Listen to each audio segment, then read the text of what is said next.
Okay.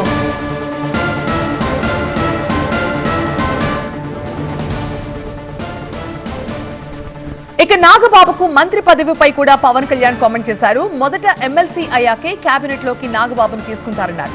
మార్చిలో Nagababu MLC అవుతారని తెలిపారు. నాగబాబుకు తన సోదరుడిగా కేబినెట్ లో అవకాశం ఇవ్వలేదని, ఆయన తనతో సమానంగా పార్టీ కోసం పనిచేశారని తెలిపారు. కలిసి పార్టీ అభివృద్ధి కోసం పనిచేసే వాళ్లను వారసత్వంగా చూడలేము అన్నారు.